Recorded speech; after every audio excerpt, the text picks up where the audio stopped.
Bismillahirrahmanirrahim. Assalamualaikum warahmatullahi wabarakatuh. Baik, selamat pagi adik-adik semuanya kelas 8B.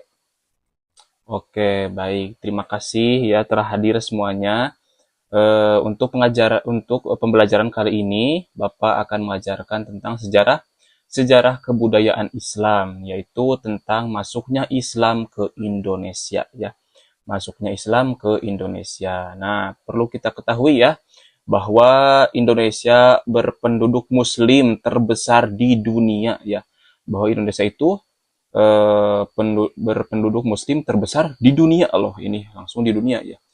Islam masuk ke Indonesia secara damai. Jadi dahulu itu Islam masuk ke Indonesia tidak secara paksaan, tidak secara keras ya, tapi secara damai. Dan penyebaran Islam melalui perdagangan ya.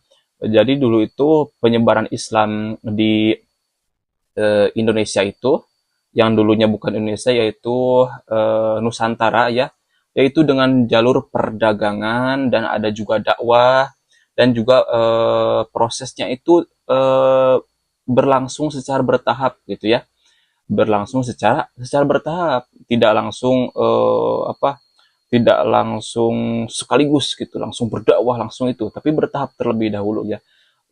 Dimulai dari kayak berdagang, setelah itu mulai berdakwah, jadi tidak langsung ya.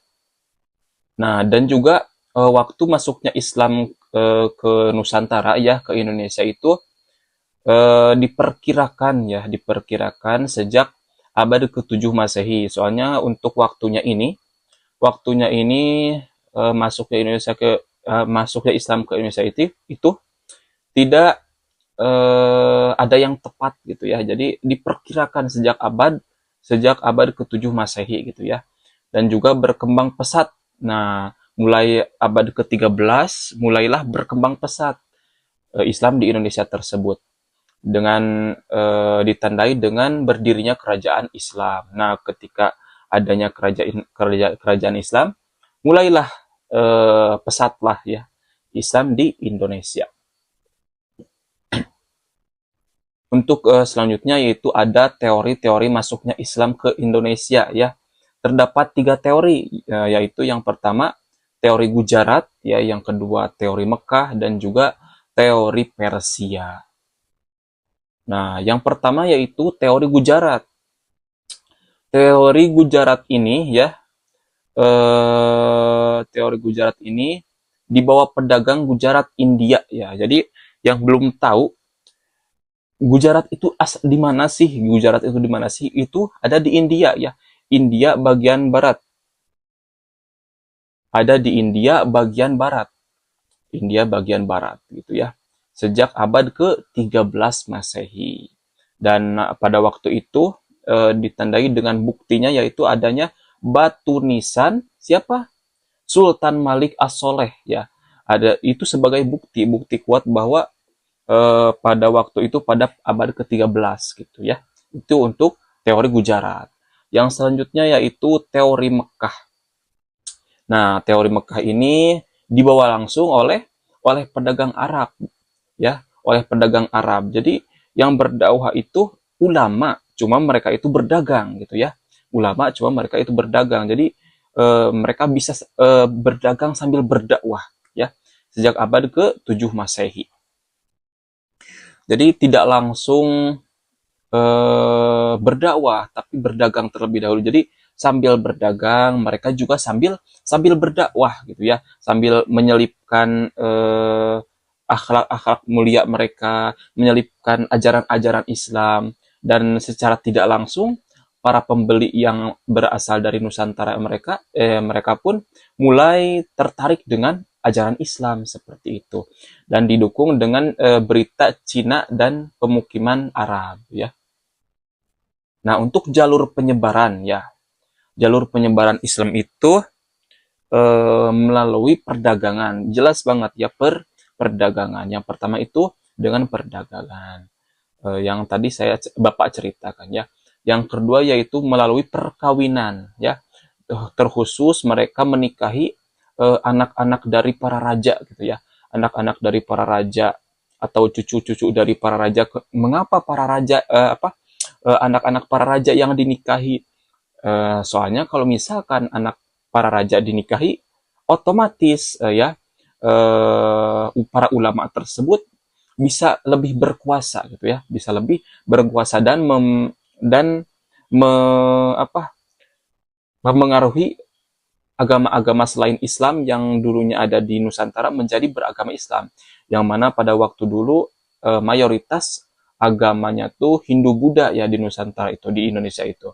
Tapi sejak adanya para ulama yang berdakwah ke Nusantara, mulailah mereka tertarik dan juga mulai merata ajaran Islam gitu ya, mulai menyebar, yang yaitu melalui perkawinan tadi, yang pertama perdagangan, perkawinan, dan juga pendidikan. Nah, setelah Islam mulai diterima, ya mulailah mengajarkan agama-agama Islam pada waktu itu. Dan juga tasawuf dan budaya ya, yang tasawuf melalui tasawuf dan juga budaya. Nah, soalnya pada waktu itu mereka berdakwah itu tidak membawa budaya-budaya mereka. Yang dari Gujarat tidak membawa budaya Gujarat gitu. Yang dari Arab tidak membawa budaya Arab, tapi beradaptasi dengan budaya yang ada di Indonesia, seperti yang dilakukan pada para wali songo gitu ya. Wali songo mereka mengajarkan dengan budaya gitu, seperti Sunan Kalijaga dengan wayang goleknya, Sunan Bonang dengan alat musiknya, dan lain sebagainya, seperti itu. Nah, peran ulama dan juga wali ya. Nah, peran ulama dan juga wali di sini dakwah dengan pendekatan budaya seperti Wali Songo gitu yang tadi Bapak sampaikan, berperan besar di Jawa ya. Soalnya Wali Songo itu adanya di Jawa gitu ya. Islam disebarkan tanpa paksaan gitu ya. Jadi tanpa paksaan, dengan lemah lembut, dengan perlahan gitu. Bahkan maka dengan eh, dakwah dengan lemah lembut dan juga tanpa paksaan ini menjadi daya tarik tersendiri ya bagi penduduk lokal yang Nusantara pada waktu itu. Dan di sini ada kerajaan Islam di Indonesia. Untuk kerajaan Islam yang ada di Indonesia ini, yang pertama ada Samudra Pasai, ada Aceh Darussalam, ada Demak ya, Banten, dan juga Gorontalo. Nah, seperti itu. Nah, jadi begitulah ya masuknya Islam ke Indonesia. Bisa kita simpulkan bahwa Islam masuk secara damai gitu, secara damai. Penyebaran dilakukan secara bertahap. Jadi secara bertahap, tidak langsung baru masuk Islam, enggak ya, tapi secara bertahap. Terus berpengaruh besar pada budaya dan kehidupan masyarakat di Indonesia. Ya sangat berpengaruh besar gitu ya. Bahkan sampai sekarang kayak tahlilan, itu kan yang tahlilan dan juga kayak muludan dan lain sebagainya itu dahulunya adat-adat Hindu-Buddha gitu ya. Cuma jadi diislamisasi seperti itu. Untuk pertemuan sekarang sekian dulu ya. Untuk pertemuan sekarang sekian dulu. Terima kasih kepada teman-teman yang sudah berkenan hadir ya. Hadir semua kan? Hadir semua? Oke, bagus ya kalau emang kelas 8B ini terkenal dengan kedisiplinannya ya, Masya Allah. Alhamdulillah sekarang hadir semua ya. Terima kasih atas perhatiannya. Sampai jumpa di pertemuan selanjutnya ya. Mata pelajaran sejarah kebudayaan Islam. Wallahul muwafiq ila aqwamit thoriq. Wassalamualaikum warahmatullahi wabarakatuh.